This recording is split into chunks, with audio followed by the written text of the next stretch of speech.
So we started with the third unit in the last class, right? Let's go through it again. I believe I explained yes 2 slides. So let's go through that again. So kind of a revision, and even for this, what do you call starting of the third unit, we can have a recording. So third unit, or basically a third, fourth, and fifth unit, is about metal forming, right? It covers majorly. Third unit is a what do you call a mixture of different topics, right? Mostly sheet metal forming. But fourth unit and fifth unit, fourth unit is extrusion of metals, extrusion. Fifth unit is dedicated to forging. So this is why I've put this slide here, that all of those which we are going to discuss in third, fourth, and fifth unit comes under the major topic metal form, right? You're trying to form metals. How do you form metals? Well, you have bulk deformation, right? One category, other category is sheet metal working. So under bulk deformation, you have rolling processes, forging processes, extrusion processes, wire and bar drawing. So rolling process is not there in our syllabus. I mean, in your fundamentals of manufacturing processing. We have forging, as I said, fifth unit. Extrusion is fourth unit. Wire and bar drawing, this comes under your third unit. And many of these, we can see, even these sheet metal working, many of these will come under your third unit. Third unit is a bit, what do you call, mixture of small topics, majorly covering sheet metal work. So this is why I keep this slide, because they come under the classification of metal forming. Okay? So that it becomes clear that what we're going to discuss from now on, third, fourth, and fifth unit, we're basically discussing metal forming, right? Trying to form the metal once it has been, I mean, your first primary raw material is either casted part, right? Basically a casted part, right? So as I said, casting is a primary shape forming process, right? And after that, you take it to some other steps for further refinement or further uh, shaping, right? Secondary shaping to get to the final shape. You have to make some more, I mean, make it go through some more processes. So those are all basically metal forming processes. Trying to give it a form, right? Based on mechanical loads or thermal loads, etc. So what is metal forming? Last set of manufacturing processes in which the material is deformed plastically.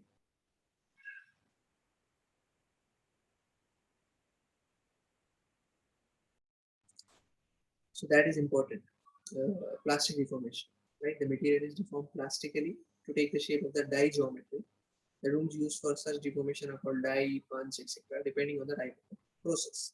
So different processes will have different terminology, but basically the deformation is achieved using dies and punches, right?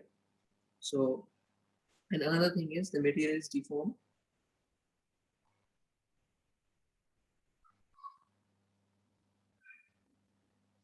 plastically. There is plastic deformation. That's the important point to know. That unlike there is another term called elastic deformation, as I was talking about yesterday.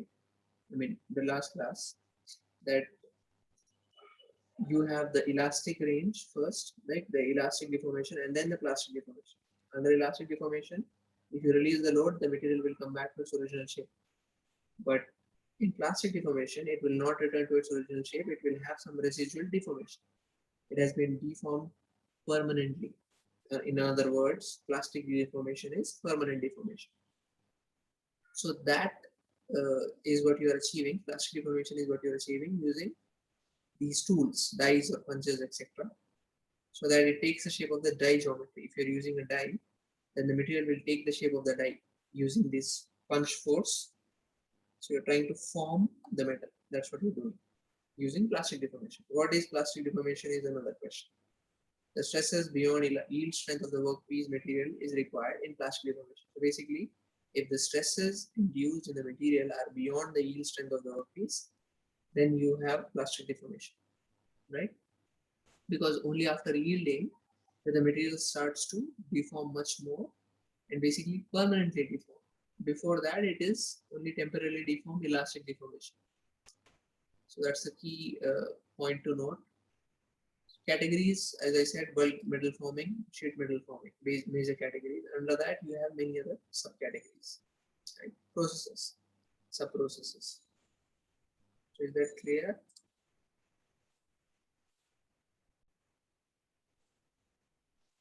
So far?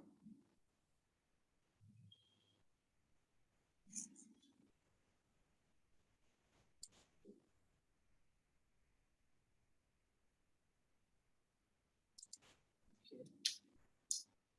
So you see, what are those? We'll just basically go through a brief introduction of those bulk deformation processes. Rolling, as I said, basically you try to use two rollers, that's why it's called rolling. These rollers will compress the workpiece, right? Thereby, decreasing the dimensions. So you're trying to compress it so that you can decrease the dimensions, and therefore these mechanical properties of these end product will also differ. They'll be more dense, right? So therefore more strength in one sense, you can say. So you're trying to achieve the dimensions by compressing them, right? Compressing the workpiece. That's rolling. Okay, this is not in our syllabus, but just for our understanding. Forging, we are using this die, right? In between the two dies, you have the workpiece. This top die is your movable die. This bottom die is fixed. This top die will apply a force, right? When it comes down, tries to shape the workpiece based, as per the shape of the die. That the workpiece will take the shape of the die. When this top die forces it down, the workpiece will take the shape of the die, both the top die and the bottom die. So that's what forging is in a simple sense. Extrusion is just like your a simple example to explain it before I start explaining the technical part is your toothbrush, right? So I'm sorry, not toothbrush, toothpaste. So what you do in that is you apply a force, and because the end, what do you call it? The ending of that toothpaste has a smaller cross section, it will take the shape of the cross section when the paste leaves the toothpaste, it takes the shape of the opening, right? So that's what extrusion is. You try, let's say this is a metal, you heat it to a red hot temperature so that it becomes soft, right? Not so soft that it will melt, but it is in a solid state, but it is red hot, moldable, right? It is become soft. So when you apply a force using this ram, the end portion of the workpiece is forced to move out, but because the opening is small, it will take the shape of the opening, and therefore you have a lesser cross section coming out of the die, right? That's extrusion. You're trying to extrude it, right? Wire drawing, same principle, but you're trying to have force applied at the end. So this is what will pull, right? The force is pull here instead of pushing. You have a pull force at the from what do you call at the end of the piece. You'll apply a force so that this workpiece which is there at the back will have to move forward, but because of the die shape, it will reduce in cross section. So that's wire drawing, right? You're drawing the wire by applying a force at the end, right? After the die. So instead of pushing it, you're trying to pull it. That's the basic difference. Why is it under bulk forming category on these? Because severe deformation processes occurs here, right? These are not small deformations, these are big deformations, comparative level. So that's why they have been put in bulk form. Other sheet metal working is not so bulk deformation processes. You are having more solid metal here. That's what we can say. So therefore, more deformation. So resulting in massive shape change, mostly done in hot working conditions. We'll see what is the difference between hot working and cold working. So it is based on the temperature that we work, right? Rolling, in this process, the workpiece is in the form of slab or plate. As I said, we try to compress it between the two rotating rolls in the thickness direction so that the thickness is reduced. The rotating rolls draw the slab into the gap and compress it. The final product is in the form of sheet. So if you have seen those sheet metal components which we use even in our general day-to-day life, we have several components made of metals which are thin, right, in the form of sheets. We call them either tin, right? I'm sorry, even your this uh, cans, right? These what do you call cold drink cans, etc. So those are made with the help of sheets. How do you get sheets? Rolling, right? Rolling them. So you have a little higher dimension, right? A little more thickness at the beginning. You want to have lesser thickness with more strength. What do? You try to roll it between the two rolls so that it becomes dense and there is a decrease of thickness. Forging, workpiece is compressed between the two dies containing shaped contours. As I said, shape of the contour is so decided that it will be the shape of the final component, right? The die shapes are imparted into the final part, right? As I said. Sheet metal forming, you have forming and cutting operations performed on metal sheets, strips and coils, right? Both you are trying to form it and then cut also, because after forming you will have some part of it is for our use and the other part is basically scrap for us, which can be reused again. That is another point, but for now we require only a certain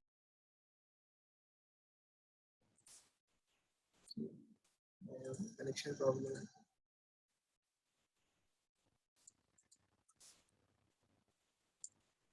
right? So forming and cutting, right? Once you form it, you have to cut it because we need only the desirable portion. Surface area to volume ratio of the starting material is relatively high, right? As I said, here there's not much of volume involved, right? In sheet metal forming, surface area is more. So if you take the ratio of surface area to volume ratio of the starting metal which we are trying to work on, right, using different processes, that is relatively high. Surface area is more, volume is less, right? So basically thin components. That's what is meant here in simple sense. So unlike bulk deformation processes, you have higher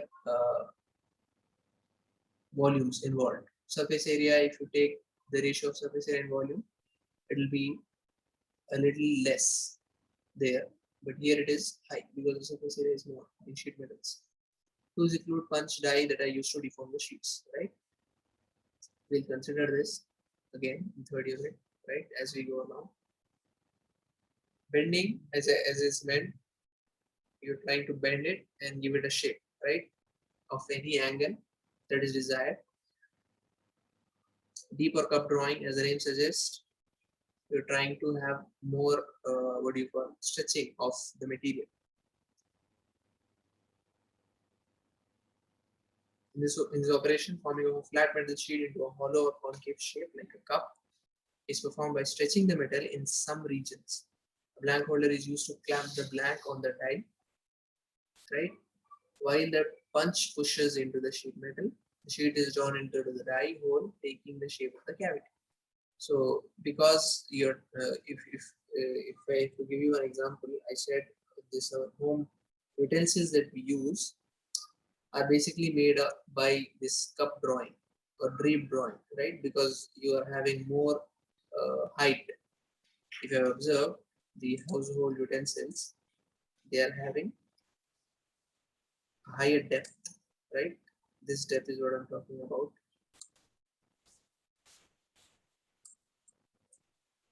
So that is what gives the name deep or cup drawing.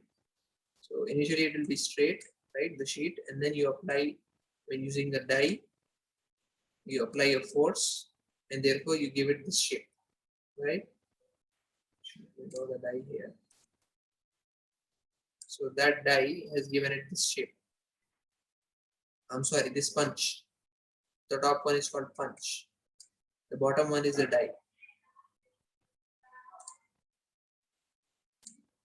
right?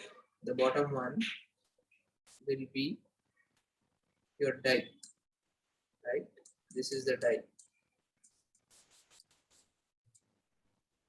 So because you are having more depth, this is called deep drawing or cup drawing, right?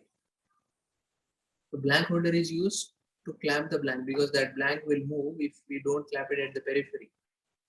So that blank holder is utilized so that it keeps the blank in place while it is being stretched, right? So the die shape is so decided that it resembles the shape of the final component. Shearing, nothing but cutting of sheets by shearing action. We have discussed shearing, right? That basically sliding action. So just like you cut a paper, you're trying to, shearing, that's the principle behind that cutting is shearing, cutting of the paper using a scissor. Here also in sheet metals, we are trying to shear it off using big, what do you call, cutters, so that we can have the desired component with us and the rest can be scrapped. Clear so far?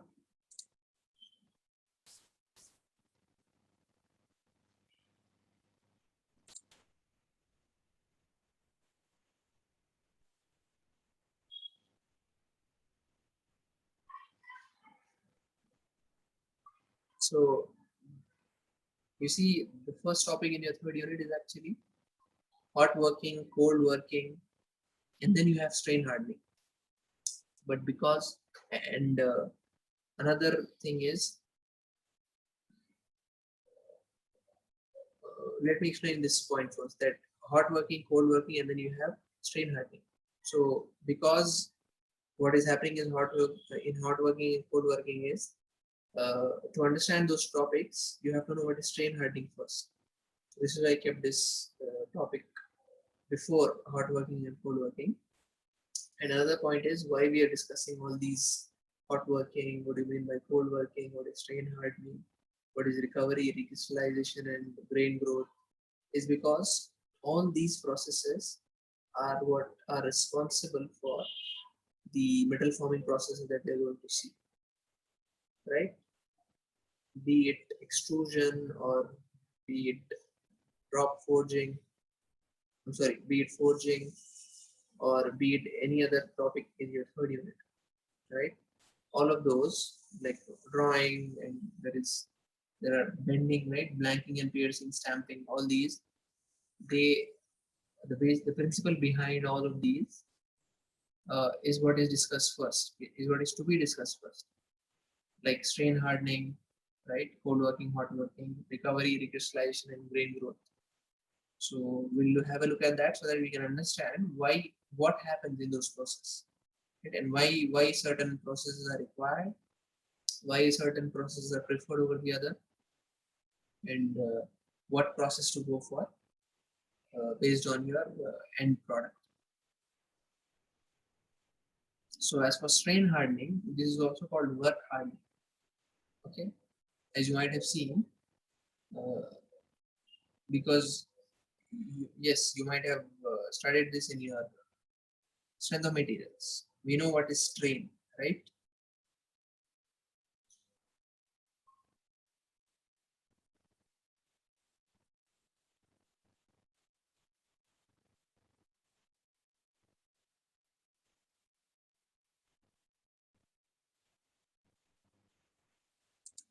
One,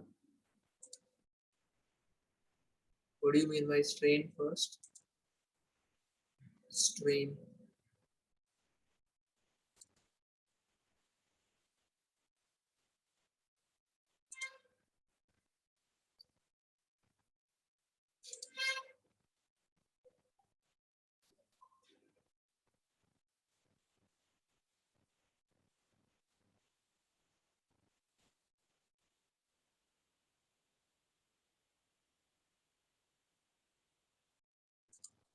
You see, strain is a measure of deformation, right? That's the basic idea of strain. It's a measure of how much deformation has taken place. What do you mean by strain? Hardening? We know what is hardening. The material hardens, right? It offers more resistance. That's what is termed as hardening. Like the material has become hardened now, right? So we know what that property is and what is meant by hardening. But hardening because of strain is called strain hardening. That upon subjecting to deformation, right, a particular component is subjected to deformation, it deforms. There is strain, but because of this strain, as it is progressing, the material becomes hardened. That's what is called strain hardening or work hardening, right? Because when you're trying to work on the material, only then the deformation happens, right? The deformation is happening because of the force that is applied among the different processes that we have, be it forging, extrusion, or your stamping, wire drawing, etc. Because of those processes, because in these processes you have some force applied to the material will deform. Deformation is measured through strain, right? So this is why this term comes up, strain hardening. That because of that deformation there is strain, and strain is what is inducing strain hardening. It makes the material hardened, right? As the strain is progressive. So that's why it is termed strain hardening. Hardening because of strain. That's the concept of strain hardening. It is also, as I said, work hardening or strain hardening. Both are synonymous. Or code working is the strengthening of a material by plastic deformation, right? So point to notice is just not deformation, it is plastic deformation, right? Because only in plastic deformation that the material will elongate more, right? So therefore, the hardening is achieved in that zone only, not in the elastic zone. So only in the plastic region we will have this kind of hardening because of strain.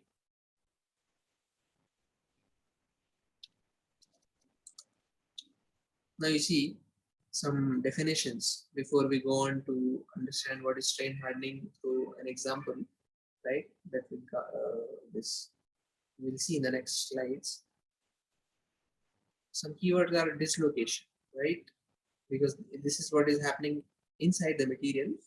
So we have to know some technical verbs that though yes, hardening is taking place because of strain, but why is it hardening? Because of dislocations. It's a crystallographic defect or irregularity within a crystal structure. So inside the material you have when you look at it through a microscope, you have grains, right? And those grains are made up of crystals. So those crystals are what is responsible for, if there is an irregularity, right, within a crystal structure, that is what is called dislocation, right? A dislocation is what happens when there is an irregular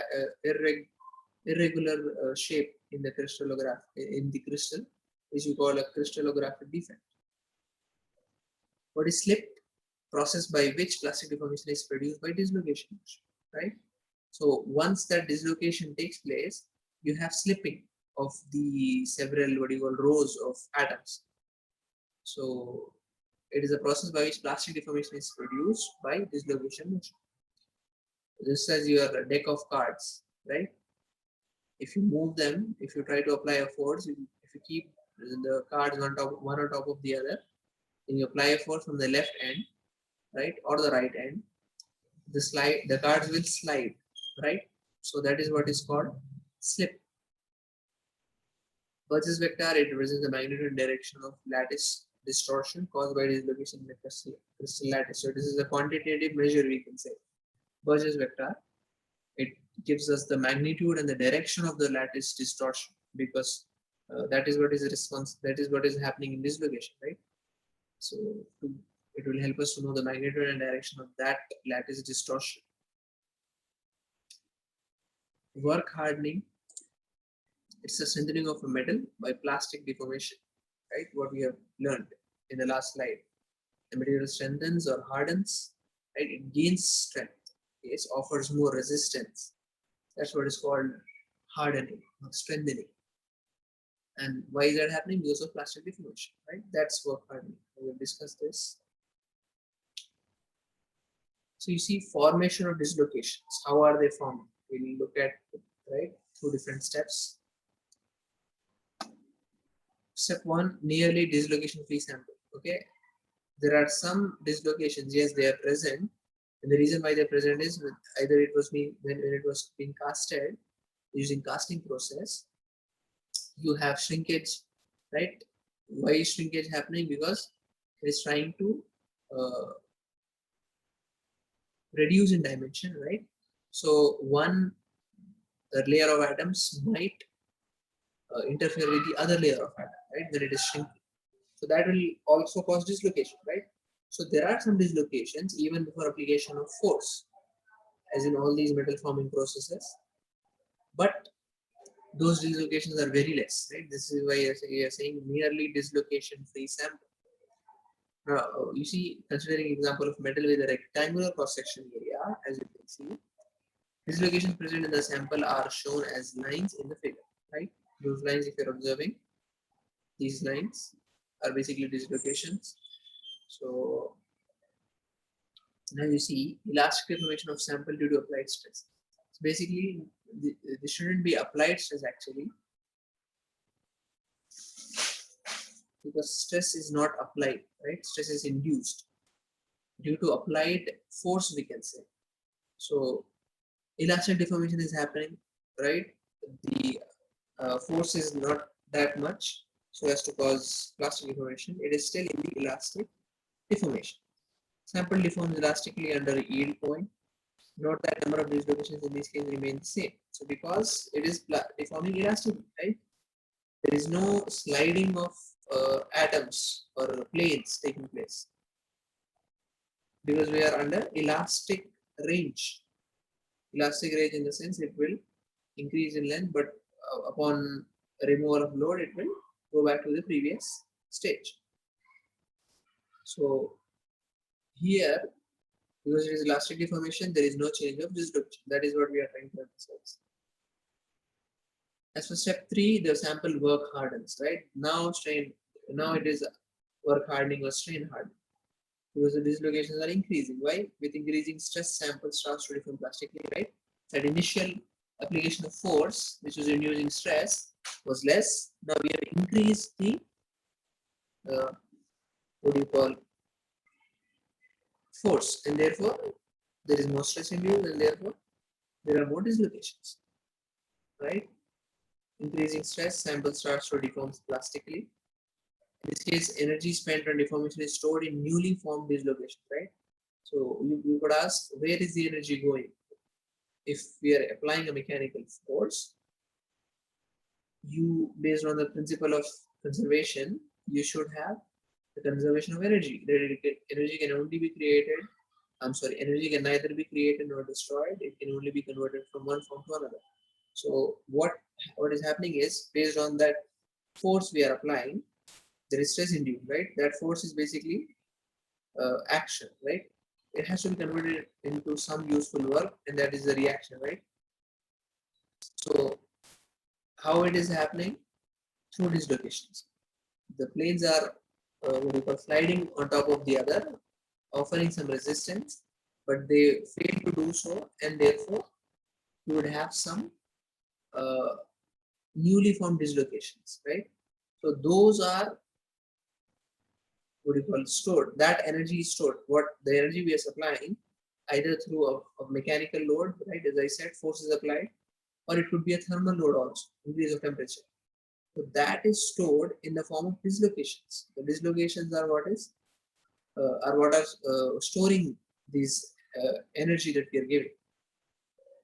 Now, as the number of dislocations increases, it becomes more and more difficult to deform the sample because more dislocations, more resistance, right? So it becomes difficult to deform the sample. This interaction of dislocation among themselves, known as entanglement of curves in schematic, right? So you can see uh, curves, etc., indicating the dislocations. And then this effect is known as work hardening, right? That's what explains your work hardening. Now, quantifying how much work hardening has taken place or is to be required, you have the stress dependence on dislocation density relation. The stress on the left side is being dependent on the dislocation density, which is rho. Here you can see, right? So you can see that clearly it is clear from the equation that work hardening varies as square root of dislocation density, because tau is the strength of the material, right? Tau naught is the strength of the material due to factors other than dislocations, right? Other than dislocations, if there are any other factors, I mean, factors which are responsible for strength of the material, right? You can consult. Uh, so that is what is there, right? In addition to that, you have G into alpha into B into this rho, right? Alpha is a correction factor, typically 1. B is the magnitude of Burgess vector. I told you, right, earlier. It gives you the idea of the magnitude and direction of the dislocations. So, and this rho, right, perpendicular is a dislocation density, right? And G is your shear modulus, right? So now you can see the relationship. Work hardening varies the square root of dislocation density, right? This is 1 by 2 is basically root. So that work hardening varies as a square root of dislocation density. That's what is the relation. Factors alpha, Burgess vector, shear modulus are specific to the material, isn't it?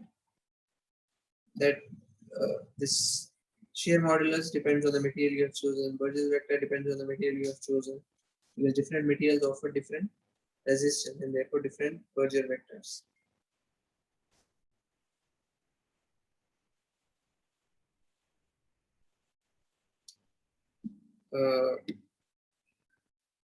Yes, that's what is there. This equation is trying to emphasize the dependence, stress dependence. How is stress dependent on this low density, as you can see, right? This stress being dependent on this dislocation density, right? Root over, and then you have hot working. We have discussed what is strain hardening, right? Now we'll look at hot working and cold working. Okay, as for hot working, you might have guessed that we are trying to work with the metal while it is hot, but depends on the temperature, right? There has to be some guidelines. Hot working is plastically reforming of the metallic material at a temperature above the recrystallization temperature. So we'll make reference as the recrystallization temperature, that there is plastic deformation happening of this metallic material, which is the temperature above the recrystallization temperature. So what we have to discuss, what is recrystallization temperature? It is the temperature at which the crystals are formed again. They are reformed, right? So they will change the aspect technical. I'm sorry, the microstructure, right, will change because the crystals will change. So if you want to relieve some stresses, etc., you will have to go for this a temperature that is beyond either recrystallization temperature, right? So that you will have more time for them to adjust, right?